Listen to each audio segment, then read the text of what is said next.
వాక్యంలోకి వెళ్ళే ముందు నా చిన్ననాటి జ్ఞాపకము, ఒక సంఘటన మీతో పంచుకుందాం అనుకుంటున్నాను.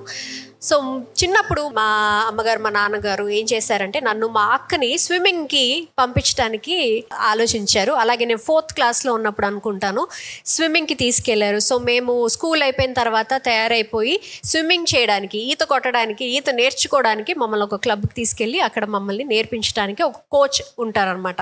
సో అక్కడికి వెళ్ళాం.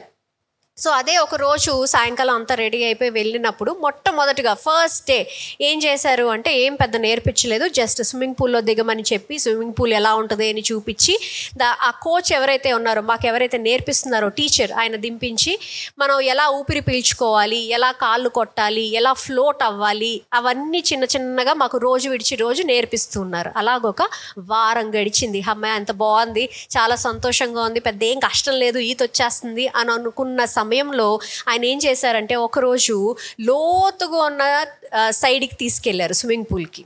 మీరు ఎవరైతే ఈత నేర్చుకున్నారో మీకు తెలిసి ఉంటుంది. ఫస్ట్ మనం షాలోగా ఉన్న ప్లేస్లో నేర్చుకుంటాం, తర్వాత లోతైన స్థలంకి వెళ్తాం అనమాట. ఆ లోతైన స్థలానికి మమ్మల్ని ఆ కోచ్ తీసుకెళ్తే పిల్లలందరం కూడా కొంచెం ఫస్ట్ సంతోషంగానే ఉండింది. దాని తర్వాత కొంచెం దగ్గరికి వెళ్ళే కొట్టి అమ్మో ఇంత లోతుగా ఉందని చూసి భయపడి అందరం అక్కడ నుంచున్నాం, ఇప్పుడు ఏం చెప్తారు కోచ్ అని. సో ఆ కోచ్ ఏం చెప్పారంటే ఒకరి తర్వాత ఒకరు ఇందులో దూకండి అన్నారు. దూకండి అనగానే మాకు చాలా భయం వేసింది. ఏంటి దూకేది బాబోయ్, ఇంత దాంట్లో దూకితే ఏమైనా ఉందా, మనకి అసలే ఈత రాదు అని అంటే ఆయన అన్నారు మీరు ఏం భయపడద్దు, నేను పట్టుకుంటాను మిమ్మల్ని అని అన్నారు. సరే పిల్లలము భయపడుతున్నాము, ఒకరిని తర్వాత ఒకరిని తోస్తున్నావు, నువ్వెళ్ళు అని. ఆయన మళ్ళీ చూశారు ఎవరు దూకట్లేదు అనేసరికి ఏం పర్లేదు నేనున్నాను కదా, మీరు ఒకరి తర్వాత ఒకరు దూకండి, నేను మిమ్మల్ని పట్టుకుంటా అని చెప్పారు. సరే అని ధైర్యం చేసి దూకిన తర్వాత ఆయన మమ్మల్ని పట్టుకోలేదు, డైరెక్ట్గా కిందకి వెళ్ళిపోయేసరికి భయం వేసి గట్టిగా కాలు కొడుతూనే ఉన్నాం. ఆయన మాకు చెప్తున్నారనమాట, కాలు కొట్టండి, చేతులు ఇలా పెట్టండి, కాలు కొట్టండి అని చెప్తూనే ఉంటే అదే భయానికి ఇంకా గట్టి కొట్టను. మమ్మల్ని మొట్టమొదటిగా ఆయన మాకు లోతంటే భయం, రెండోది ఏంటి అంటే పట్టుకుంటానన్న వ్యక్తి పట్టుకోలేదు, మూడోది ఏంటి అంటే ఆ భయంలో ఆయన యొక్క స్వరం వినాలి, ఆయన స్వరం వింటూ మేము అక్కడ నుంచి పైకి రావాలి. మాకు ఇంకా కొట్టి ఇంకా మేము అలసిపోయేసరికి ఆయన మమ్మల్ని తీసుకొని వచ్చి పూల్ పైన పెట్టేశారనమాట, రెస్ట్ తీసుకోండి అని చెప్పి. ఒకరి తర్వాత ఒకరు అందరం అలాగే కూర్చొని మొహాలు చూసుకొని అమ్మయ్య అయిపోయింది, ఇంక ఈ రోజుతో అయిపోయింది అనగానే 5 నిమిషాల్లో మళ్ళీ దూకండి అన్నారు. మళ్ళీ దూకాలా, ఇది ఎక్కడ గోలరా బాబు, మళ్ళీ దూకమంటున్నారు, మళ్ళీ ఆ నరకంలో ఎవరికి దూకుతారు అని చెప్పి భయపడుతూ ఉన్నాము. కానీ ఆయన సరే అని దూకారు కదా అని మమ్మల్ని పట్టుకుంటారు అన్న ఒక విషయం మాకు తెలిసిపోయింది. అలా అని తెలిసిపోయిందని మేము ఆనందంగా ఉండేసరికి ఆయన మమ్మల్ని పట్టుకునే ఆ యొక్క సమయము పెంచుతూనే పోయారు. ప్రతిసారి 2వసారి 3వసారి 4వసారి ముందుగా 1 నిమిషంలో పట్టుకుంటే రెండోసారి 2 నిమిషాలకు పట్టుకున్నారు, మూడోసారి 3 నిమిషాలకు పట్టుకున్నారు, 4వసారి ఇంకొంచెం సేపు అలా కొట్టుకుంటూనే ఉన్నాం. కానీ ఒక విషయము మాకు తెలిసింది ఏంటంటే ఆయన మమ్మల్ని విడువడు, మేము అందులోకి మునిగిపోము అన్న ఒక విషయము మాకు అర్థమైపోయింది. అలా అని చెప్పి ఆయన వెంటనే పట్టుకోలేదు, కొంచెం సమయం తీసుకొని మమ్మల్ని పట్టుకోవడం మొదలుపెట్టారు. మనల్ని పట్టుకొని తర్వాత తీసుకొచ్చి పైన పెట్టారు. 7వసారి ఏం జరిగింది అంటే ఆయన సహాయం లేకుండానే మేమే కాలు కొట్టుకుంటూ పై వరకు వచ్చి కొద్ది సెకండ్లు ఉండగలిగాం. అది చూసి మాకన్నా ఆనందంగా ఆయన చప్పట్లు కొట్టడం మొదలెట్టారు, వెరీ గుడ్ అని చెప్పి. ఇదే విషయము నేను మొన్న ఆలోచిస్తున్నప్పుడు అందులో నాకు దేవుడు కూడా ఇలాగే మన చేత పనిచేస్తారు కదా, దేవుడు కూడా మన జీవితంలో కూడా ఇలాగే ఉంటారు కదా అని నేను ఆలోచించాను. మరి ఈ యొక్క విషయం బట్టి నేను 5 విషయాలు మీతో పంచుకోవాలనుకుంటున్నాను. విశ్వాసముతో ముందడుగు వేయటము.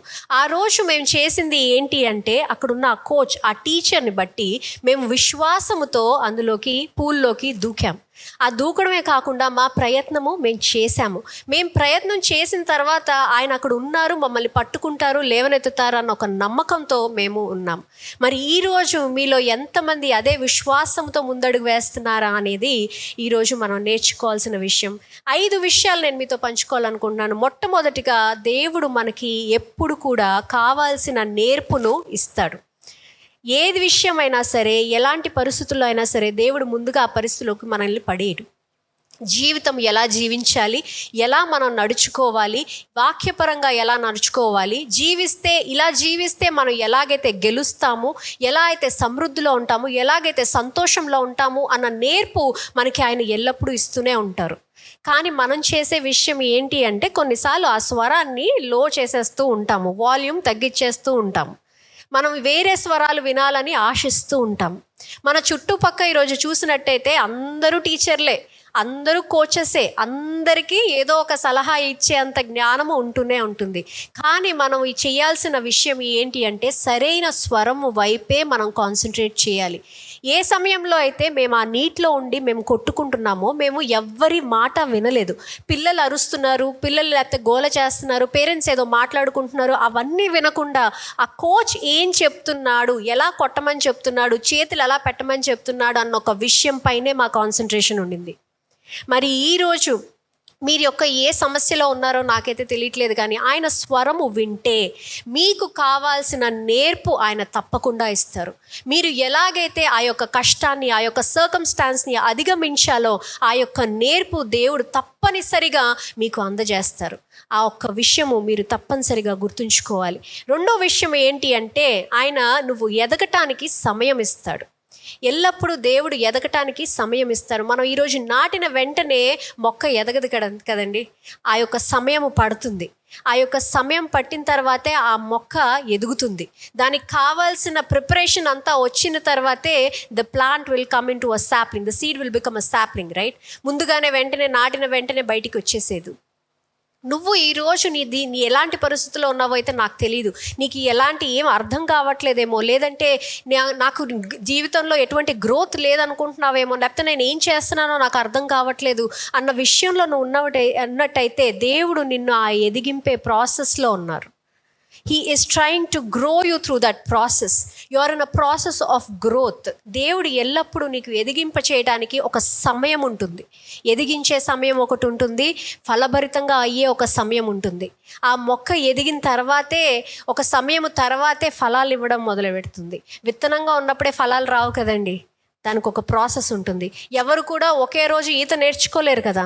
ముందుగా మనం దిగాలి, నేర్చుకోవాలి, ఊపిరి ఎలా బిగబెట్టుకోవాలో నేర్చుకోవాలి, కాలు ఎలా కొట్టాలో నేర్చుకోవాలి, నీటిలో ఎలా ఉండాలో నేర్చుకోవాలి, దాని తర్వాత లోతుకి వెళ్ళిన తర్వాత ఎలాగైతే మనం ఉండాలో నేర్చుకోవాలి, మనం బలము పెంచుకోవాలి, దాని తర్వాతే కదా మనం స్విమ్మింగ్ చేస్తాం. అదేవిధంగా if you are in a situation where you are thinking you are weak, నేను పడిపోతున్నానేమో, నన్ను దేవుడు పట్టుకుంటాడో లేదో, నాకేం అర్థం కావట్లేదు అన్న సమయంలో నువ్వు ఉన్నావేమో, అది నువ్వు ఎదిగే సమయం అని ఈరోజు నువ్వు గుర్తుంచుకో. God is giving you time for growth. నువ్వు ఎదగాలి. ఆ యొక్క నమ్మకం లేని ప్రార్థనల నుంచి ఎదగాలి. ఆ యొక్క అవిశ్వాసం నుంచి నువ్వు ఎదగాలి. ఆ యొక్క సందేహాల నుంచి ఎదిగితేనే, అవి అధిగమిస్తేనే నువ్వు ఎదిగినట్టు.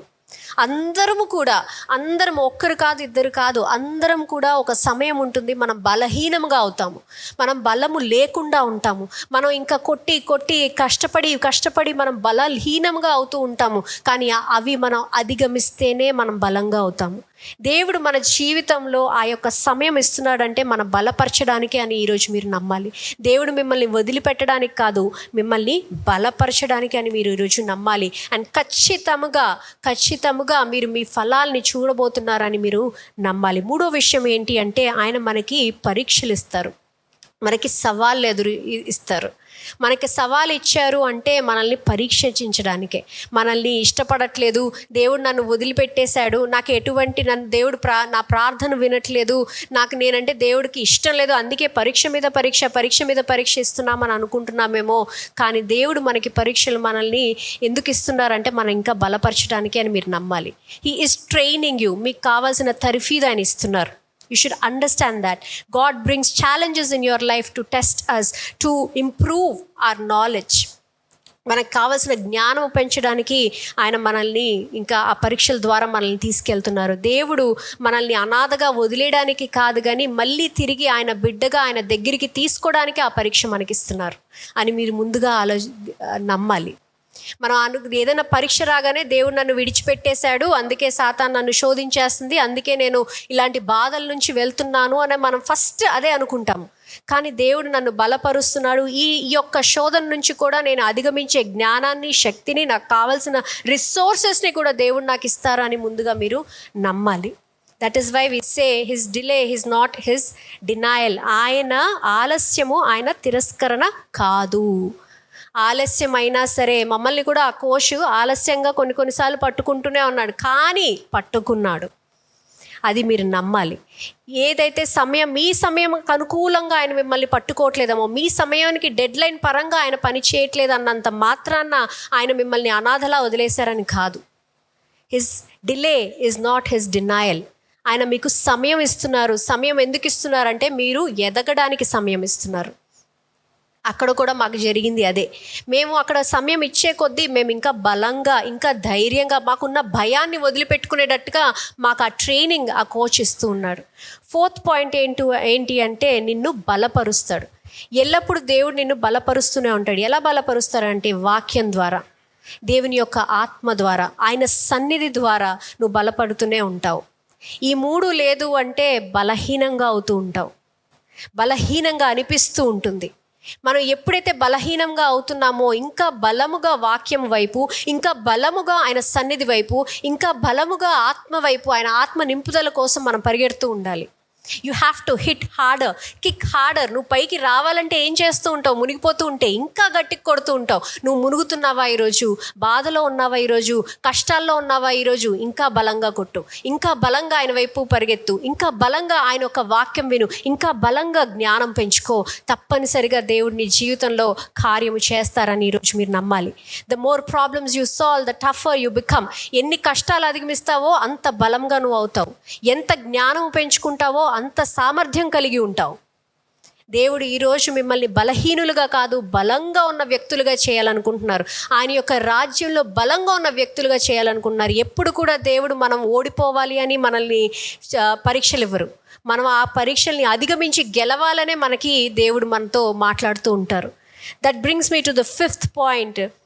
ఆయన మిమ్మల్ని ఎప్పుడు కూడా విడువడు, ఎడబాయడు, ఎల్లప్పుడూ మీతో ఉంటారు. ఇందులో ముఖ్యమైన విషయం తెలుసుకోవాల్సింది ఏంటి అంటే, మేము అక్కడ ఆ నీటిలో ఉన్నప్పుడు, కొట్టుకుంటున్నప్పుడు, బాధపడుతున్నప్పుడు, భయపడుతున్నప్పుడు మేము మర్చిపోయిన విషయం ఏంటి అంటే, అక్కడ కోచ్ ఆల్రెడీ నీటిలో ఉన్నాడు. ఏ ఒక్క కష్టంలో నువ్వు ఉన్నా సరే, నువ్వు ఒక్కడవే ఉంటున్నావని అనుకుంటున్నావేమో, దేవుడు ఆల్రెడీ అక్కడ ఆయన ఉన్నారు. He is already in the problem, he is already in that circumstances, he is already in that situation, ready to hold you, ready to give you hand. నీకు చెయ్యి ఇవ్వడానికి, నిన్ను లేవనెత్తడానికి, నీకు కావాల్సిన రక్షణ ఇవ్వడానికి ఆయన ముందుగానే అక్కడ ఉన్నారు. కానీ సమయం తీసుకుంటున్నారు. ఎందుకంటే నువ్వు బలపడాలి కాబట్టి, నువ్వు నేర్చుకోవాలి కాబట్టి, ఇతరులకు కూడా నువ్వు సహాయపడే జ్ఞానము నీకు రావాలి కాబట్టి ఆయన నీకు కావాల్సిన తర్ఫీదు ఆయన ఇస్తున్నారు. God is equipping you to gain more. God is equipping you to bring success into your life. నీ జీవితంలో విజయం రావాలంటే నువ్వు కష్టపడాలి. ఈజీగా వచ్చేస్తే విజయానికి కూడా ఎటువంటి ఆనందం ఉండదు. వచ్చిందా సరేలే అని అనుకుంటాం. మనం హైక్ గురించి ప్రేయర్ చేస్తున్నప్పుడు ఊరికే హైక్ వచ్చేస్తే దాని విలువ ఏమైనా ఉంటుందండి? కష్టపడి పనిచేసి, రాత్రింబవలు పనిచేసి, బాస్ తిట్టిన తిట్లు తిని, ఆయన చెప్పిన పనులు చేసి, రాత్రనక పగనక కష్టపడి ఆ ప్రమోషన్లో ఇంటర్వ్యూస్ అటెండ్ అయిన తర్వాత మనకు వచ్చే 5% అన్నా సరే గొప్ప ఆనందాన్ని ఇస్తుంది. That is how God trains you. But you need to remember, He will never leave you. చాలాసార్లు మనం వదిలేసాము, మమ్మల్ని అక్కడ వదిలేశారని అనుకున్నాం, కానీ మేము మర్చిపోయిన విషయం ఏంటంటే ఆయన అక్కడే ఉన్నారు, రెడీగా ఉన్నారు. ఏ క్షణమైతే నేను బలహీనంగా అవుతున్నానో, ఏ క్షణమైతే నాకు భయం వస్తుందో, ఏ క్షణమైతే ఇంకా నా వల్ల కాదు అని అనుకున్న సమయానికే ఆయన చేయి అందించి నన్ను లేవనెత్తి నాకు కావాల్సిన శాంతిని, సమాధానాన్ని ఆయన ఇస్తున్నారు. ఆమెన్. ఈరోజు కూడా మీరు ఎలాంటి పరిస్థితుల్లో ఉన్నారో నాకైతే తెలియదు. అలాంటి లోతులో ఉన్నారేమో, ఇంకా ఫ్యూచర్లో ఏం జరగబోతుందో అని తెలియని పరిస్థితుల్లో మీరు ఉన్నారేమో. నా భవిష్యత్తు ఎలా ఉంటుందో నాకు తెలియదని అనుకుంటున్నారేమో. అక్కడ నేను దూకానే, నేను ఆ యొక్క ప్రయాణం చేస్తున్నాను కానీ నాకేం కనపట్లేదు అని అనుకుంటున్నారేమో, కొట్టుకుంటున్నారేమో. దేవుడు మీకు ఆ చెయ్యి ఇస్తారు. ఆయన చెయ్యి అందించిన తర్వాత కూడా మీకు శాంతి, సమాధానాన్ని ఇస్తారు అని మీరు నమ్మాలి. కానీ మీకు కావాల్సింది అక్కడ ఏంటండి? విశ్వాసము. విశ్వాసముతో మీరు ముందడుగు వేయాలి. మత్తయి సువార్త 14వ అధ్యాయం 22వ వచనంలో చూస్తూ ఉంటాము. ఆ యొక్క కథలో ఏం చూస్తామంటే యేసు ప్రభువు నీటి మీద నడుచుకుంటూ దోణి వైపు వెళ్తూ ఉంటారు. అందులో ఆయన శిష్యులు కూర్చొని ఉంటారు. మనం చూసినట్టయితే ఆయన నడుచుకొని వెళ్తుంటే ఆ శిష్యులందరూ కూడా కంగారు పడిపోతారు. అమ్మో ఏదో వచ్చేసింది, ఏదో దెయ్యం వచ్చేసిందేమో అని చెప్పి కంగారు పడిపోతూ ఉంటే అక్కడ యేసు ప్రభువు మీరు భయపడకండి నేనే అని ఆ యొక్క శిష్యులతో చెప్తూ ఉంటారు. ఆ శిష్యులు అప్పుడు ఏం చెప్తారో చూద్దాం. 28వ వచనము, పేతురు, ప్రభువా నీవే అయితే నీళ్ల మీద నడిచి నీ యొద్దకు వచ్చుటకు నాకు సెలవిమ్మని ఆయనతో అనెను. అప్పుడు ఆయన ఇంకా ముందుగా రమ్మని చెప్తారు. ఆయన 29 చూస్తే, ఆయన రమ్మనగానే పేతురు దోణి దిగి యేసునొద్దకు వెళ్ళుటకు నీళ్ల మీద నడిచెను గాని గాలిని చూచి భయపడి మునిగిపోసాగి ప్రభువా నన్ను రక్షించమని కేకలు వేసెను.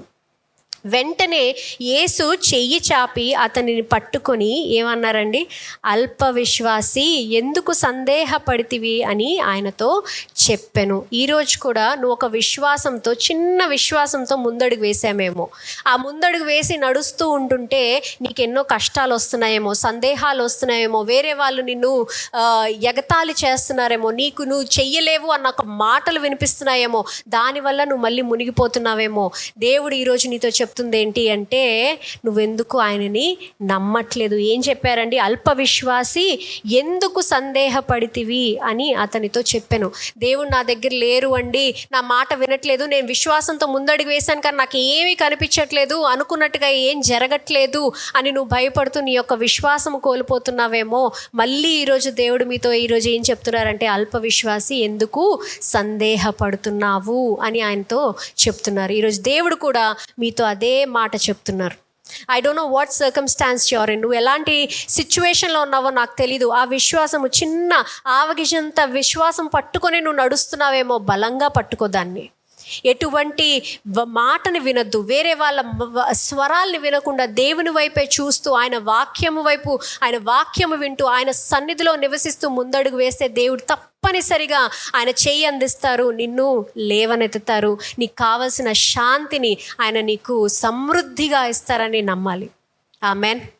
నమ్మిన వారు ఒకసారి ఆమెన్ చెప్తారా? ఈరోజు నేను మీతో చేయాల్సిన విషయం ఏంటి అని చెప్తున్నానంటే, ధైర్యముగా ముందడుగు వేయండి. ఆ యొక్క విశ్వాసం పట్టుకున్నారేమో, ఆ విశ్వాసంతో ధైర్యంగా ముందడుగు వేయండి. ఆయన సన్నిధిలో ముందడుగు వేయండి, జ్ఞానముతో ముందడుగు వేయండి, దేవుని యొక్క ఆత్మ నింపుదలతో ముందడుగు వేయండి. ఎటువంటి కష్టమైనా సరే, ఎటువంటి సర్కమ్స్టాన్స్ అయినా సరే, ఏది జరగదు అన్న ఒక చీకటిలో ఉన్నా సరే, దేవుడు మిమ్మల్ని తప్పనిసరిగా ఆయన చెయ్యి అందించి మిమ్మల్ని ఆ యొక్క కష్టం నుంచి మిమ్మల్ని బయటికి లాగుతారు. ఆమెన్. నమ్మిన వారందరము నుంచుందాము.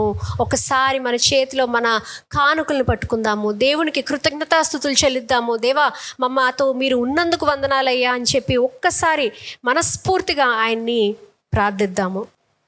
అందరం కళ్ళు మూసుకుందాము, తలలు ఉంచుకుందాం, ప్రార్థిద్దాం. మహాపరిశుద్ధుడా, కృపగల తండ్రి దేవా, ఈ యొక్క ఉదయకాలమున తండ్రి దేవా, మీ యొక్క సన్నిధిలో తిరిగి మేము వచ్చి తండ్రి మిమ్మల్ని ఆరాధించడానికి తండ్రి, మీ బలమైన వాక్యం వినడానికి తండ్రి ఇచ్చిన భాగ్యం బట్టి వందనాలు తండ్రి దేవా. ఈరోజు మేము చిన్న విశ్వాసముతో తండ్రి దేవా మేము నడుస్తున్నామేమో, భయపడుతున్నామేమో తండ్రి దేవా, మీరు ఉన్నారు మాతో అని తిరిగి మాకు బలాన్ని ఇచ్చినందుకు వందనాలు తండ్రి దేవా. ఎల్లప్పుడూ మీరు మాతో ఉంటారని నమ్మకాన్ని ఇచ్చినందుకు వందనాలు తండ్రి దేవా. ఎలాంటి కష్టాన్నైనా తండ్రి మేము అధిగమించే శక్తిని, బలాన్ని, జ్ఞానమును మీరు మాకు అందజేస్తున్నందుకు వందనాలు తండ్రి దేవా. మా యొక్క ఫలాల్ని మేము చూడబోతున్నామని నమ్మకంతో మేము ముందడుగు వేస్తున్నాం తండ్రి దేవా. ఎలాంటి కష్టమైనా సరే ఇక మేము భయపడకుండా ముందడుగు వేస్తామని మేము నమ్ముతున్నాం తండ్రి దేవా. దానికి కావాల్సిన బలము, శక్తి, జ్ఞానము మాకు అందజేయండి తండ్రి. ఎల్లప్పుడూ మీ యొక్క సన్నిధిలో ఉండేటట్టుగా తండ్రి దేవా మాకు ఆశీర్వదించండి తండ్రి. ఇంకా ఎవరి స్వరము కాకుండా మీ యొక్క స్వరమే తండ్రి దేవా మాకు వినపడేలాగా తండ్రి, ఆ స్వరము బట్టే మేము నడుచుకునేటట్టుగా తండ్రి మాతో మీరు ఎల్లప్పుడూ ఉండమని ప్రార్థిస్తున్నాం తండ్రి. Dear father, we thank you father తండ్రి. మీరు మాకు ఇస్తున్న ఆశీర్వాదాలు బట్టి, రక్షణ బట్టి తండ్రి దేవా వందనాలు తండ్రి దేవా. ప్రతి ఒక్క బంధకాన్ని విడగొట్టే తండ్రి దేవా బలాన్ని ఇస్తున్నందుకు వందనాలు తండ్రి. Dear father, we believe that you're giving us strength and knowledge today father తండ్రి దేవా. మీ యొక్క సన్నిధిలో మమ్మల్ని ఉంచుతున్నందుకు వందనాలు తండ్రి దేవా. మా యొక్క కుటుంబాన్ని బలపరచండి తండ్రి దేవా. మీ యొక్క వాక్యంలో నడవటానికి తండ్రి దేవా మేము వాళ్ళని నడిపించే జ్ఞానము మాకు అందజేయమని ప్రార్థిస్తున్నాం తండ్రి దేవా, మమ్మల్ని మీరు విడవరు, ఎడబాయరు అన్న నమ్మకంతో మేము ఈరోజు ఉన్నాం తండ్రి. దేవా, దానికి కృతజ్ఞతాస్తుతులు చెల్లిస్తున్నాం తండ్రి. దేవా, ఇస్తున్న కానుకలు బట్టి వందనాలు తండ్రి. దేవా, వారి హస్తాల్ని దీవించండి, వారి కుటుంబాల్ని దీవించండి తండ్రి. ఎల్లప్పుడూ సంతోషాన్ని, సమృద్ధిని వాకు దయచేయమని ప్రార్థిస్తున్నాం తండ్రి. మంచి ఆరోగ్యము, బలము, శక్తిని వాకు దయచేయమని ప్రార్థిస్తూ యేసు పరిశుద్ధ నామంలో అడిగి వేడుకుంటున్నాం తండ్రి. ఆమెన్.